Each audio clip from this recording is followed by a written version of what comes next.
Students, हमने enzyme के parts second के अंदर एंजाइम की क्रियाविधि का अध्ययन किया था। ठीक है, तो आज पार्ट जो थर्ड आएगा उसमें एंजाइम की क्रिया को प्रभावित करने वाले कारक और एंजाइम का वर्गीकरण अपन देखेंगे। ठीक है, तो सबसे पहले आता है एंजाइमों का वर्गीकरण। तो एंजाइमों के वर्गीकरण में अंतर्राष्ट्रीय जैव रासायनिक संगठन IUB international union of biochemistry के अनुसार समस्त एंजाइमों को 6 वर्गों में डिवाइड किया गया है। कितने वर्ग हैं? 6, जिसमें ट्रांसफेरेज, आइसोमेरेज, लाइसेज, लाइगेजेज, ऑक्सीडोरिडक्टेज एंड हाइड्रोलेजेज। तो इस तरीक़ा से टोटल 6 प्रकार के एंजाइमों को वर्गीकृत 6 प्रकार के रूप में एंजाइमों को वर्गीकृत किया गया है, जिसमें सबसे पहले अपन देखते हैं ट्रांसफेरेज। स्टूडेंट्स, आप ये देख सकते हैं ट्रांसफेरेज का मतलब होता है ट्रांसफर प्लस एज। जब हमने एंजाइमों का नामकरण पढ़ा था तो क्या आया था कि कोई भी एंजाइम जिस रासायनिक पदार्थ पर, क्रियाधार पदार्थ पर कार्य करता है उस शब्द के पीछे एज शब्द जोड़ देते हैं। इसका मतलब ऐसे एंजाइम कौन से ट्रांसफेरेज कौन सा कार्य करेंगे? ट्रांसफर का। कौन सा कार्य? ट्रांसफर का कार्य करते हैं, अर्थात किसी पदार्थ में से एक अणु को जोड़कर किसी दूसरे अणु का निर्माण कर लेते हैं। कैसे? देखिए, उदाहरण देखते हैं अपन। Glucose plus ATP, glucose plus ATP। ठीक है, ये जो एंजाइम है यहां लिखा हमने ट्रांसफेरेज। तो ये एंजाइम क्या करेगा? ATP में से, किस में से? ATP में से फास्फोरस को बाहर निकालकर, फास्फेट अणु को बाहर निकालकर ग्लूकोज में ऐड करेगा, ट्रांसफर करेगा। तो क्या बनाएगा? Glucose 6 phosphate. क्या बनाया इसने? Glucose 6 phosphate. ठीक है, तो इसने क्या किया? ट्रांसफर का कार्य किया, इसलिए इसका नाम क्या रखा गया था? ट्रांसफेरेज। उदाहरण आप देख सकते हैं इसका, जैसे कि काइनेज एंजाइम, जैसे कि फास्फोफ्रक्टोकाइनेज एंजाइम। तो जितने भी काइनेज प्रकृति के एंजाइम है वो ट्रांसफेरेज होते हैं। स्टूडेंट ध्यान रखना, प्रकाश संश्लेषण और श्वसन की क्रिया में जो भाग लेने वाले एंजाइम हैं अधिकांश थे ट्रांसफेरेज प्रकृति के एंजाइम वहाँ पर आएंगे, जिन्हें हम नेक्स्ट वीडियो में देखेंगे। ठीक है, तो ट्रांसफेरेज समझ में आया? ये क्या करते हैं? एक यौगिक में से किसी अणु को निकालकर दूसरे यौगिक में ट्रांसफर कर देते हैं। तो ट्रांसफर का कार्य करने वाले एंजाइमों को क्या नाम दिया अपन ने? ट्रांसफेरेज। ठीक है, अब देखिए सेकंड आता आइसोमेरेज। क्या आता है? आइसोमेरेज। इस प्रकार की जो एंजाइम है किसी यौगिक को अपने समावयवी में बदल देते हैं। केमिस्ट्री का बड़ा स्टूडेंट्स ये समावयवी, ठीक है ना? तो किसी यौगिक को अपने समावयवी में बदल देते हैं, जैसे कि ग्लूकोज, इसको किस में बदलेंगे? ये फ्रक्टोज में। ग्लूकोज 6 कार्बन वाला, फ्रक्टोज भी 6 कार्बन वाला, या इसको चेंज कर सकते हैं। ये लो, फ्रक्टोज को ग्लूकोज में या ग्लूकोज को फ्रक्टोज में चेंज करने वाले कौन होंगे? Isomerase enzyme. ठीक है, इस प्रकार एक एंजाइम और है आइसोमेरेज के एग्जाम्पल में देख सकते हैं कि PGAL फास्फोग्लिसरैल्डिहाइड को चेंज करना है अपने समावयवी में, जिसका नाम है डाईहाइड्रोक्सी एसीटोन 3 फास्फेट। ये प्रकाश संश्लेषण और श्वसन की क्रिया में भाग लेने वाली रिएक्शंस हैं जो आपको आगे की वीडियो में मिलेगी। फास्फोग्लिसरैल्डिहाइड को डाईहाइड्रोक्सी एसीटोन 3 फास्फेट में चेंज किया, तो यहाँ पर कार्य आने वाले जितने भी एंजाइम वो कौन से होंगे? आइसोमेरेज होते हैं, क्योंकि ये PGL और ये एक दूसरे के समावयवी हैं। ग्लूकोज, फ्रक्टोज ये एक दूसरे के समावयवी होते हैं। राइट, अब आप देखेंगे नेक्स्ट आता हमारा लाइसेज। कौन सा? लाइसेज। लाइसेज में कौन आते हैं? लाइटिक प्रकृति के एंजाइम। स्टूडेंट इसको ध्यान से समझिए आप, कौन से आते हैं? लाइटिक। लाइटिक का मतलब होता है तोड़ना। इसका मतलब इस वर्ग में आने वाले जो एंजाइम हैं किसी बड़े यौगिक को तोड़कर स्मॉल यौगिकों में चेंज कर देते हैं। उदाहरण देखिए, जैसे कि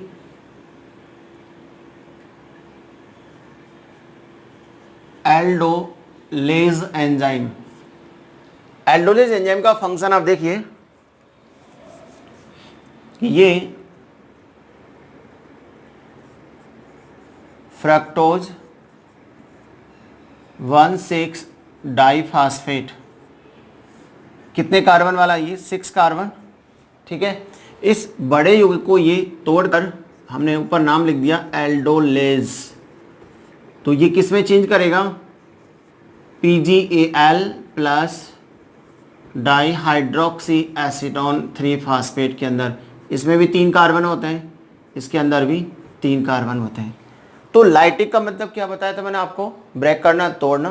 किसी बड़े यौगिक को 2 या 2 से अधिक छोटे यौगिकों में अपघटित करने वाला एंजाइम कौन से होता है? लाइसेज एंजाइम होते हैं। समझ में आया ना? अब आप देखिए, नेक्स्ट आता है लाइगेज। इसको दूसरा हम बोल सकते हैं सिंथेटेज एंजाइम। क्या बोल सकते हैं इसको? सिंथेटेज, संश्लेषण करने वाले एंजाइम।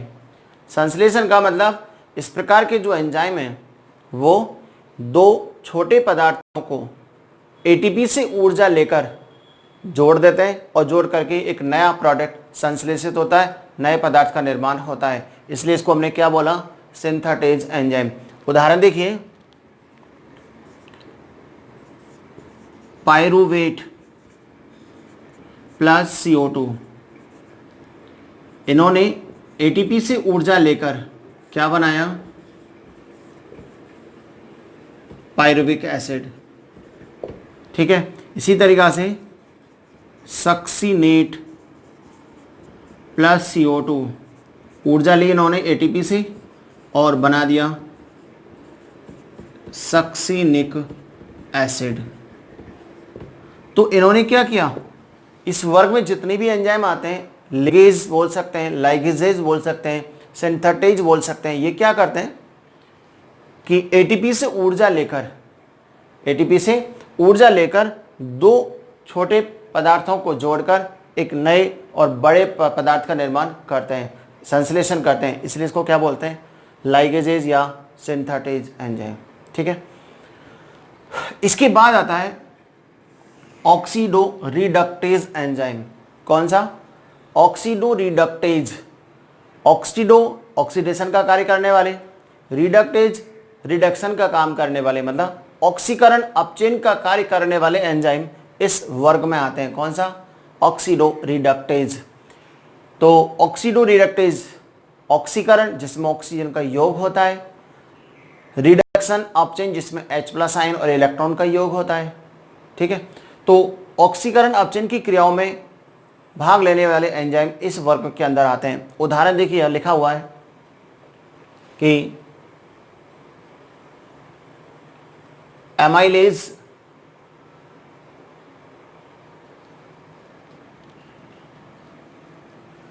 उदाहरण देखिए इसमें ऑक्सीजीनेज एंजाइम, डिहाइड्रोजीनेज एंजाइम और परऑक्सीडेज एंजाइम। कौन सा? ऑक्सीजीनेज। ये क्या करेगा? ये एंजाइम क्या करेगा? ये किसी पदार्थ में ऑक्सीजन का योग करता है। क्या करेगा? ऑक्सीजन का योग करता है, ऑक्सीजीनेज। डिहाइड्रोजीनेज आप रिएक्शन से समझिए इसको, PGA प्लस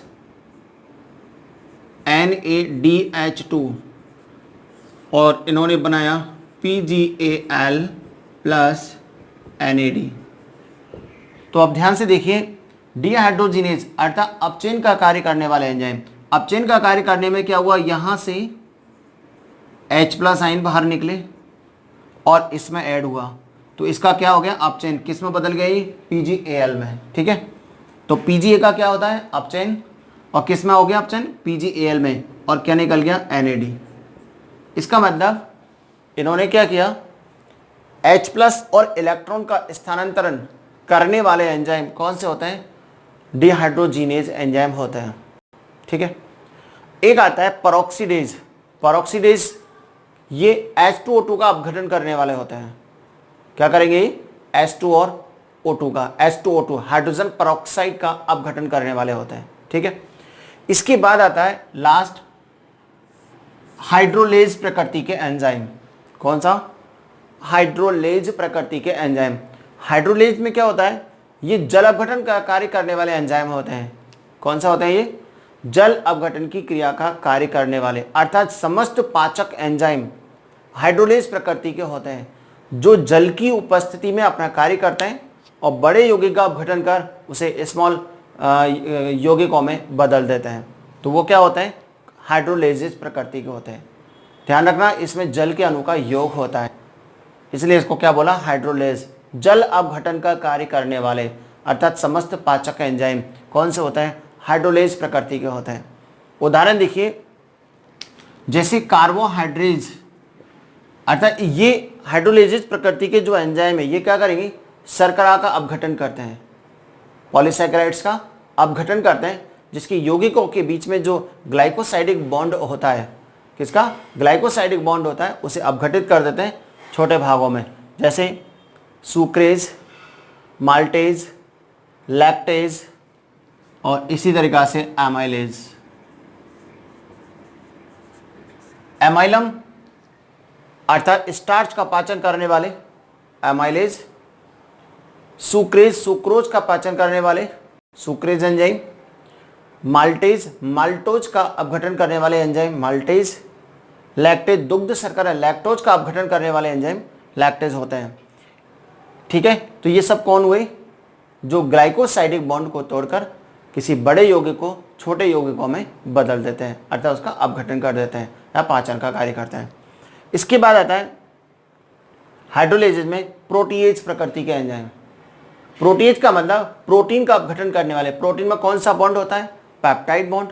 तो ये पेप्टाइड बॉन्ड को तोड़ते हैं और स्मॉल भागों में चेंज कर देते हैं, जैसे कि पेप्सिन। पपीते से प्राप्त जो पेप्सिन एंजाइम है ये किस पर कार्य करेगा, प्रोटीन पर, और उसे किस में बदलेगा, एमिनो एसिड्स में। ठीक है ना। इसके बाद आता है लाइपेज। लाइपेज एंजाइम किसका पाचन करेगा, वसाओं का। किसका करता है, वसाओं का अपघटन करता है, किसमें, वसीय अम्ल और ग्लिसरॉल में। तो इस प्रकार हमारे कितने प्रकार के हुए, 6 प्रकार के, जिसमें ट्रांसफेरेज, आइसोमेरेज, लाइसेज, लाइगेज, ऑक्सीडोडिडक्टेज और हाइड्रोलेजिस प्रकृति के एंजाइम है। स्टूडेंट मैंने यहाँ पर इनकी रिएक्शन नहीं लिखी है, ठीक है। ये रिएक्शन अपन जब पाचन का जो क्रियाविधि है जूलॉजी के अंदर, जो आप नेक्स्ट वीडियो में आएगा वहाँ आप इसको देख सकेंगे कि इनकी क्रियाविधि कैसे होती है। ठीक है, यहाँ हम केवल एंजाइमों का वर्गीकरण पढ़ रहे हैं। ठीक है, अब एंजाइमों के वर्गीकरण के बाद अब आता है हमारा कि एंजाइम की क्रिया को प्रभावित करने वाले कारक कौन कौन से होते हैं। स्टूडेंट्स ये देखिए, एंजाइम की क्रिया को प्रभावित करने वाले कारकों में सबसे पहले आता है टेम्परेचर, तापमान। हम ये जानते हैं कि जो एंजाइम होते हैं ये प्रोटीन प्रकृति के होते हैं। एंजाइमों की रासायनिक संगठन में हमने देखा था कि एंजाइम किसके बने होते हैं, प्रोटीन के बने होते हैं। तो प्रोटीन प्रकृति के कारण एंजाइम तापमान के प्रति अत्यधिक संवेदनशील होते हैं।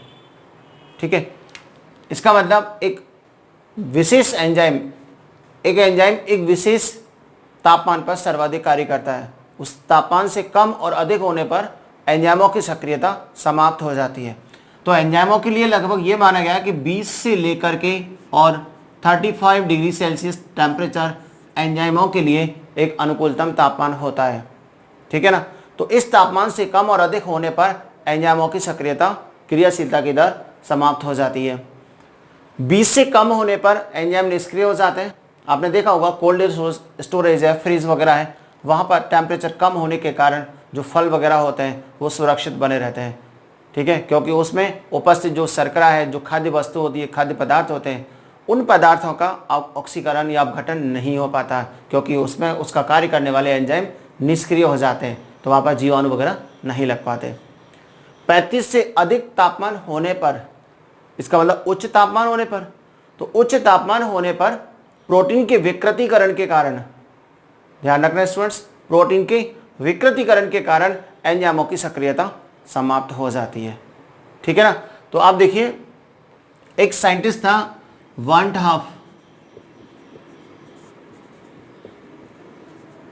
हाफ, जिसको इसने बताया था कि 20 से लेकर के 35 डिग्री सेल्सियस टेम्परेचर के मध्य यदि हम प्रति 10 डिग्री सेल्सियस टेम्परेचर बढ़ाते हैं तो एंजाइमों की क्रियाशीलता की दर पहले से दुगनी हो जाती है। इसलिए उसको बोला है वान हाफ गुणांक। यहाँ लिख सकते हैं वान हाफ गुणांक, अर्थात Q10 बराबर आता है 2। स्टूडेंट ध्यान रखना, क्वेश्चंस एग्जाम में पूछते हैं इसको, वान हाफ गुणांक Q10 का मान कितना होता है? 2 होता है। इसका मतलब क्या है? प्रति 10 डिग्री सेल्सियस टेम्परेचर बढ़ाने पर एंजाइम क्रियाशीलता की दर पहले से दुगनी हो जाती है, इसलिए उसको क्या बोलता है? वान हाफ गुणांक इक्वल टू 2, राइट। अब देखिए नेक्स्ट आता है पीएच। कौन सा? पीएच। पीएच का मतलब 0 से लेकर के और 7 से ऊपर, 0 से 7 तक अम्लीय और 7 से ऊपर बेसिक होता है। ठीक है ना। तो एंजाइम पीएच के मान के प्रति जो परिवर्तनशील मान है उसके प्रति संवेदनशील होते हैं। इसका मतलब एक विशेष एंजाइम एक विशेष पीएच पर ही सर्वाधिक कार्य करता है। एंजाइमों के लिए 5 से लेकर के और 7.5 जो पीएच है वो एक अनुकूलतम माना गया है। कितना? 5 और 7.5 तक। फिर भी ये देखते हैं पेप्सिन एंजाइम लगभग 1.5 पीएच पर सबसे ज़्यादा कार्य करता है। इसी तरीक़ा से एमाइलेज एंजाइम जो लगभग 6.8 पीएच पर सर्वाधिक कार्य करता है। इसका मतलब एक विशेष एंजाइम एक विशेष पीएच पर अनुकूलतम कार्य करेगा। पेप्सिन के लिए यदि पीएच का मान 1.5 से कम हो जाता है या इससे ऊपर हो जाता है तो वह पेप्सिन कार्य नहीं करेगा। एमाइलेज 6.8 से ज़्यादा या उससे कम होने पर अपना कार्य नहीं कर पाता। इसका मतलब हुआ एंजाइम पीएच मान में परिवर्तन के प्रति अत्यधिक संवेदनशील होते हैं। अतः अधिक और कम पीएच के मान पर एंजाइमों की क्रियाशीलता समाप्त हो जाती है, राइट। इसके बाद आता है क्रियाधार पदार्थ की सांद्रता। क्रियाधार पदार्थ हम ये जानते हैं प्रत्येक एंजाइम की सतह पर एक्टिव साइट होते हैं जहां पर क्रियाधार अणु आकर जोड़ेगा, ठीक है, जिससे कि क्रिया की दर आगे बढ़ती है। क्रियाधार पदार्थ की सांद्रता 3 प्रकार से हो सकती है, निम्नतम, श्रेष्ठ और उच्चतम। 3 प्रकार से क्रियाधार पदार्थ की सांद्रता होती है। यदि रासायनिक अभिक्रिया के दौरान एंजाइम उपस्थित होते हैं लेकिन क्रियाधार पदार्थ की सांद्रता बहुत कम है तो क्या होगा? एंजाइम की क्रियाशीलता की दर बहुत कम होगी, न्यून होगी। क्यों? क्योंकि एंजाइम की सतह पर उपस्थित सक्रिय स्थलों से जुड़ने के लिए क्रियाधार अणु की सांद्रता कम हो जाती है, कम रह जाती है, या क्रियाधार अणु एंजाइम की सक्रिय स्थलों से जुड़ नहीं पाते, इसलिए अभिक्रिया की दर कम होती है। लेकिन जैसे जैसे क्रियाधार पदार्थ की सांद्रता बढ़ाते हैं, जैसे जैसे क्रियाधार पदार्थ की सांद्रता बढ़ाते हैं तो एंजाइमों के सक्रिय स्थलों से जुड़ने के कारण एंजाइम क्रियाशीलता की दर एकदम बढ़ने लगती है। परंतु अनुकूलतम क्रियाधार पदार्थ की सांद्रता के बाद भी यदि क्रियाधार पदार्थ की सांद्रता को और अधिक बढ़ाया जाए तो क्या होगा? अभिक्रिया की दर कम हो जाती है क्योंकि एंजाइम कार्य करना बंद कर देता है, ठीक है ना। तो क्रियाधार पदार्थ की सांद्रता अलग अलग प्रकार की हो सकती है। अब ये देखिए हमारा जो टॉपिक आता है निरोधक पदार्थ या संदमक पदार्थ, ये ऐसे पदार्थ होते हैं जो किसी रासायनिक अभिक्रिया के दौरान एंजाइम के सक्रिय स्तरों से जुड़कर या एंजाइम की क्रियाशीलता को अवरुद्ध कर देते हैं। तो वे रासायनिक पदार्थ जो रासायनिक अभिक्रिया में भाग लेकर एंजाइम की सक्रियता को अवरुद्ध कर देते हैं वो कहलाते हैं एंजाइम संदमक पदार्थ या एंजाइम निरोधक पदार्थ, ठीक है। एंजाइम संदमक या निरोधक पदार्थ होते हैं 2 प्रकार के। पहला होता है प्रतिस्पर्धी संदमक पदार्थ, दूसरा अप्रतिस्पर्धी संदमक पदार्थ या निरोधक पदार्थ। प्रतिस्पर्धी का मतलब होता है कंपटीशन, ठीक है। तो इसमें क्या होता है, ध्यान से देखिए, ये एंजाइम है, ये क्या है, एंजाइम। ये जो स्पेस बनाया हुआ है ये इसकी एक्टिव साइट है, सक्रिय स्थल, एक्टिव साइट, ठीक है। यह हमने लिया है सबस्ट्रेट, ये क्या लिया हुआ है, क्रियाधार पदार्थ।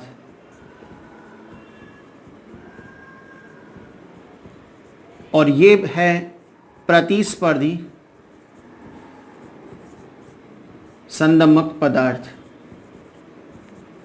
तो यहां देखिए, प्रतिस्पर्धी निरोधक या संदमक पदार्थ क्या होते हैं, वे निरोधक या संदमक पदार्थ जिनकी संरचना क्रियाधार अणु के समान होती है। यहां देखो, क्रियाधार अणु ये, संदमक पदार्थ ये, दोनों की संरचना सेम है, ठीक है। अब रासायनिक अभिक्रिया के दौरान एंजाइम क्रियाधार, एंजाइम के सक्रिय स्थलों से क्रियाधार आकर जुड़ेगा, ठीक है। लेकिन जैसे ही ये क्रियाधार पदार्थ एंजाइम के सक्रिय स्थलों से जुड़े, उससे पहले, क्योंकि संरचना सेम है तो इसको इससे जुड़े उससे पहले प्रतिस्पर्धी संदमक पदार्थ एंजाइम के सक्रिय स्थलों से जुड़ जाता है। जैसे ये जुड़ेगा, क्रियाधार इससे नहीं जुड़ पाएगा और अभिक्रिया की दर समाप्त हो जाती है। तो यहाँ देखिए, एंजाइम के सक्रिय स्थलों से कौन जुड़ गया, प्रतिस्पर्धी निरोधक पदार्थ, ठीक है ना। तो वे संदमक पदार्थ जिनकी संरचना क्रियाधार पदार्थ के समान होती है वो प्रतिस्पर्धी है। इसका मतलब इसमें और इसमें दोनों में क्या होता है, प्रतिस्पर्धा होती है, ठीक है। अतः संरचना सेम होने के कारण क्रियाधार अणु एंजाइम के सक्रिय स्थलों से जुड़े उससे पहले प्रतिस्पर्धी इन सक्रिय स्थलों से जुड़ जाता है, जिससे एंजाइम की सक्रियता समाप्त हो जाती है। उदाहरण देखिए, जैसे malonic acid, malonic acid succinic acid का प्रतिस्पर्धी होता है। कौन, इन दोनों की संरचना सेम होती है, इन दोनों की संरचना समान है। तो रासायनिक अभिक्रिया के दौरान सक्सिनिक अम्ल एंजाइम के सक्रिय स्थलों से जुड़े उससे पहले मैलोनिक अम्ल एंजाइम के सक्रिय स्थलों से जुड़ जाता है। इस स्थिति में सक्सिनिक अम्ल कार्य नहीं कर पाता। क्यों, क्योंकि एंजाइम की सक्रियता समाप्त हो जाती है, ठीक है। अब आता है अप्रतिस्पर्धी निरोधक पदार्थ। अप्रतिस्पर्धी का मतलब इनमें कंपटीशन नहीं है, किस किस के बीच में, क्रियाधार और संदमक पदार्थ के मध्य। क्यों नहीं है, क्योंकि दोनों की संरचना एक दूसरे से डिफरेंट होती है, भिन्न होती है। तो यहां देखिए, यह एंजाइम लिया, यह एंजाइम की एक्टिव साइट, सक्रिय स्थल, ठीक है। ये क्रियाधार पदार्थ और ये हुआ संदमक पदार्थ। तो यहां देखिए आप ध्यान से कि इन दोनों की संरचना डिफरेंट है, अलग अलग संरचना है। अतः ये संदमक पदार्थ एंजाइम के सक्रिय स्थलों से नहीं जुड़ पाता है, ठीक है, बल्कि अन्य स्थलों से जुड़ेगा। अन्य स्थल का मतलब बैक साइड से जुड़ेगा। तो जब संरचना डिफरेंट होती है उस स्थिति में संदमक पदार्थ एंजाइम के अन्य स्थलों से जुड़ता है। ऐसे अन्य स्थल का नाम अपन देते हैं एलोस्टीयरिक स्थल। तो कई बार एग्जाम में पूछा जाता है 1 मार्क्स का कि एलोस्टेरिक स्थल किन्हें कहते हैं। एलोस्टेरिक स्थल वे होते हैं जहां पर अप्रतिस्पर्धी संदमक पदार्थ एंजाइम से जुड़ता है। तो एंजाइम के वे स्थान जहां से अप्रतिस्पर्धी निरोधक पदार्थ जुड़ेगा क्या कहलाएगा, एलोस्टेरिक स्थल कहलाता है। तो यहाँ देखिए, जब दोनों की संरचना डिफरेंट है, अलग अलग है, तो ये संदमक पदार्थ सक्रिय स्थलों से नहीं जुड़ पाएगा, बल्कि बैक साइड से जुड़ेगा। और ऐसे बैक साइड वाले स्थल को अपन ने नाम क्या दिया, एलोस्टेरिक स्थल, ठीक है। जैसे यहाँ से इसको जुड़ता है, जुड़ने से क्या होगा, एंजाइम की सतह पर पीछे की साइड से एक प्रेशर लगता है। प्रेशर लगने के कारण एंजाइम की संरचना विकृत हो जाती है, और एंजाइम की संरचना जब विकृत हो जाएगी तो क्रियाधार उससे नहीं जुड़ पाएगा। इस स्थिति में संपूर्ण सेल जिसमें वो एंजाइम है, उस कोशिका की क्या हो जाती है, मृत्यु हो जाती है, अर्थात कोशिका नष्ट हो जाती है। तो ऐसे पदार्थों को अपन क्या कह सकते हैं? अप्रतिस्पर्धी निरोधक पदार्थों को अपन कोशिका विष के नाम से भी जानते हैं। क्या बोलते हैं इनको? कोशिका विष। तो यहां देखिए आप, जैसे ये संदमक पदार्थ एंजाइम की बैक साइड से जुड़ा, एलोस्टेरिक स्थल से जुड़ा, जुड़ते ही एंजाइम की संरचना को उसने क्या कर दिया? विकृत कर दिया। तो एंजाइम की संरचना जैसे ही विकृत होती है, उस स्थिति में क्रियाधार अणु उससे नहीं जुड़ पाता है, अर्थात संपूर्ण कोशिका नष्ट हो जाती है। इसलिए ऐसे पदार्थों को कोशिका विष या अप्रतिस्पर्धी संदमक पदार्थ के नाम से जानते हैं। उदाहरण जैसे कि पीबी, उदाहरण जैसे मरकरी, ठीक है, जैसे कि साइनाइड, ये सब क्या है? अप्रतिस्पर्धी निरोधक पदार्थ है। आप जानते हैं साइनाइड जो होता है, ये साइनाइड की उपस्थिति के कारण ऑक्सीडेज एंजाइम की सक्रियता समाप्त हो जाती है, श्वसन संबंधी कार्य समाप्त हो जाते हैं, जिसके कारण संपूर्ण कोशिका नष्ट हो जाती है। ठीक है, तो इस तरीके से हमने क्या पढ़ा? एंजाइम की क्रिया को प्रभावित करने वाले कारक, जिसमें सबसे पहले पढ़ा था अपना टेम्परेचर, ठीक है। फिर पढ़ा हमने इसका पीएच का मान, जो पीएच मान के परिवर्तन सेल के प्रति एंजाइम संवेदनशील होता है। पीएच मान, क्रियाधार पदार्थ की सांद्रता, एंजाइम की सांद्रता, ठीक है। और एंजाइम की सांद्रता के बाद हमने पढ़ा था संदमक पदार्थ, जो एंजाइम की क्रियाशीलता की दर को प्रभावित करते हैं। ठीक है, तो ये वीडियो आपको समझ में आई होगी। ठीक है, वीडियो समझ में आई होगी, आप इसको शेयर कर सकते हैं, लाइक कर सकते हैं, सब्सक्राइब कर सकते हैं।